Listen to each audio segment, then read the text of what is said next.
নমস্কার, আমার নাম ঋতুশ্রী চ্যাটার্জি। আমি বর্ধমান বিশ্ববিদ্যালয়ের অন্তর্গত কানলা কলেজের বিএড বিভাগের চতুর্থ সেমিস্টারের ছাত্রী। আজকে আমরা অষ্টম শ্রেণীর পরিবেশ ও বিজ্ঞান বইয়ের একটি বিষয় পদার্থের বিভিন্ন অবস্থা সম্বন্ধে জানব। আমরা আজকে পদার্থের বিভিন্ন অবস্থা অধ্যায়ের যে বিষয়গুলি সম্বন্ধে জানব তা হলো পদার্থ কাকে বলে, পদার্থের অবস্থা, কঠিন পদার্থের সজ্জা, তরল পদার্থের সজ্জা, গ্যাসীয় পদার্থের সজ্জা, তাপ দিলে পদার্থের কি হয়, গলন কাকে বলে, স্ফুটন কাকে বলে, ঊর্ধ্বপাতন কি, প্লাজমা কাকে বলে। এসো তাহলে জেনে নেওয়া যাক। তোমাদের সামনে যা কিছু আছে, যেমন বই, খাতা, টেবিল, সব কিছুই এক একটি পদার্থ, অর্থাৎ যার নির্দিষ্ট আকার বা আয়তন আছে এবং যা কিছুটা স্থান দখল করে থাকে তাকেই আমরা পদার্থ বলবো। যেমন তোমরা ছবিতে এখানে দেখতে পাচ্ছ, টেবিল, বই, খাতা সব কিছুরই একটি নির্দিষ্ট আয়তন আছে, আকার আছে এবং প্রত্যেকটা জিনিসই কিছুটা স্থান দখল করে আছে, তাই আমরা এই প্রত্যেকটা বস্তুকেই পদার্থ বলবো। এরপরে আমরা জানব পদার্থের অবস্থার প্রকারভেদ, অর্থাৎ পদার্থের অবস্থা কয় প্রকারের হয়। পদার্থের অবস্থা মূলত তিন প্রকারের হয়। কি কি? কঠিন, তরল ও গ্যাসীয়। আচ্ছা, কঠিন পদার্থের একটি উদাহরণ যেমন বরফ, এটা আমরা সবাই জানি, ছবিতেও তোমরা দেখতে পাচ্ছ। তরল পদার্থের একটি উদাহরণ জল, যেটা আমরা ছবিতে দেখতে পাচ্ছি, এবং গ্যাসীয় ধূপের ধোঁয়া, যেটা আমরা ছবিতে দেখতে পাচ্ছি। এরপরে আমরা জানব কঠিন পদার্থের অণুর সজ্জা সম্বন্ধে। কঠিন পদার্থের অণুর সজ্জা মানে কঠিন পদার্থের অণুগুলি কিভাবে থাকে। কঠিন পদার্থের মধ্যে অণু পরমাণুরা সুশৃঙ্খলভাবে পরস্পরের কাছাকাছি থাকে। কঠিনের নিজস্ব আকার ও আয়তন আছে। আচ্ছা, বরফ একটি কঠিন পদার্থ, সেটা আমরা আগে জেনেছি। বরফের মধ্যে অণুগুলি কিভাবে সজ্জিত থাকে সেটা আমরা ছবিতে দেখব। দেখো, বরফের অণুগুলি অনেক ঘন সন্নিবিষ্ট অবস্থায় পরস্পরের কাছাকাছি থাকে এবং সুশৃঙ্খলভাবে থাকে। এরপরে আমরা জানব তরল পদার্থের অণুর সজ্জা, অর্থাৎ তরল পদার্থের অণুগুলি কিভাবে অবস্থান করে। তরল পদার্থের মধ্যে অণুরা কঠিনের মতো অতটা সুশৃঙ্খলভাবে থাকে না, সামান্য দূরত্ব বজায় রাখে।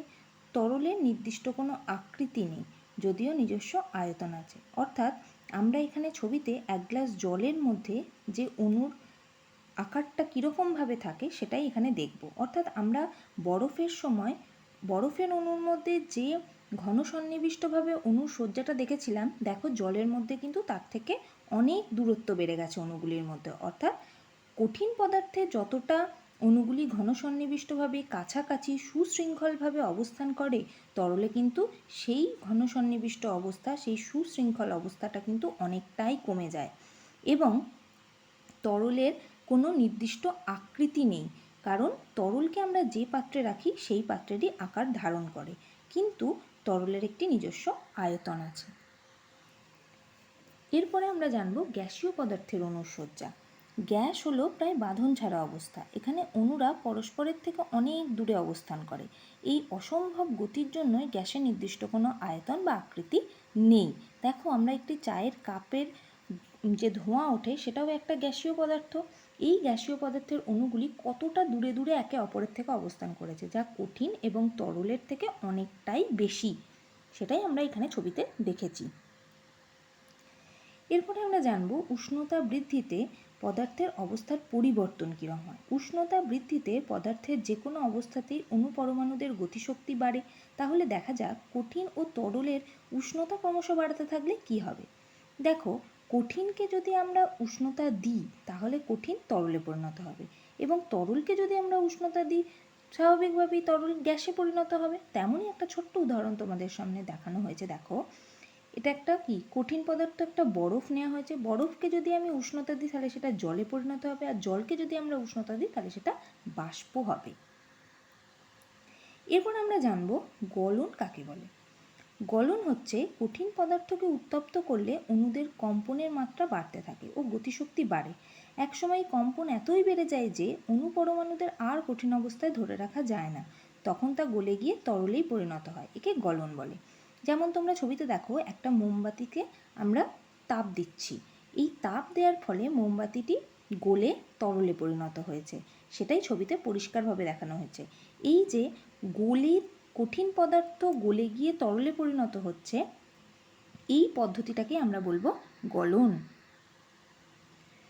এরপরে আমরা জানবো তরলের উষ্ণতা বৃদ্ধি। তরলের উষ্ণতা বাড়তে থাকলে তার অণুগুলি ধীরে ধীরে তাদের গতিশক্তি বাড়িয়ে গ্যাসীয় পদার্থে রূপান্তরিত হয়, তখন আমরা তাকে বলবো স্ফুটন। অর্থাৎ তোমরা যেমন ছবিতে দেখছো, একটি বার্নারে যদি আমি এক বাটি জল বসাই, তাহলে ওই জলটা ফুটে জলীয় বাষ্পে পরিণত হবে। এই যে তরল পদার্থ ফুটে গ্যাসীয় পদার্থে পরিণত হচ্ছে, এই যে প্রক্রিয়াটা, এই প্রক্রিয়াটাকে আমরা বলবো স্ফুটন। এরপরে আমরা কি জানবো? এরপরে আমরা জানবো ঊর্ধ্বপাতন।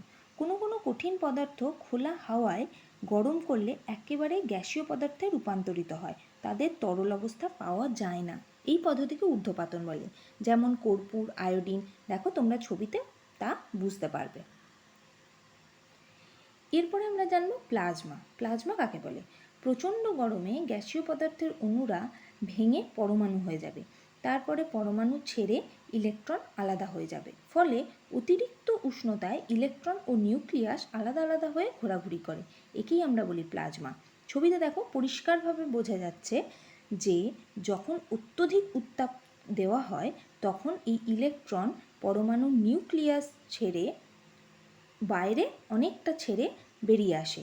এখানে ইলেকট্রন আলাদা হয়ে ঘুরছে, প্রোটন আলাদা হয়ে ঘুরছে, এইভাবে যে আলাদা আলাদাভাবে এরা ঘোরে, এই যে অবস্থাটা, একেই আমরা বলি প্লাজমা। Thank you.